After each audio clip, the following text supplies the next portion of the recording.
নমস্কাৰ। কবিতাৰ শিৰোনাম জীয়াই থকাৰ যুদ্ধ। লিখনি ৰাহুল চেতিয়া। জীয়াই থকাৰ যুদ্ধ।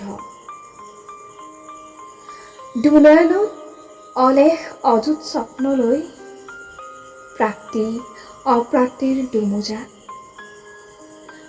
ভাগৰুৱা প্ৰেমিক হৃদয়ৰ শব্দবোৰ মৌন হয় জীয়াই থকাৰ কামনাত আবদ্ধ হৈ অপূৰ্ণ আশাৰ পৰিকল্পিত প্ৰতিশ্ৰুতি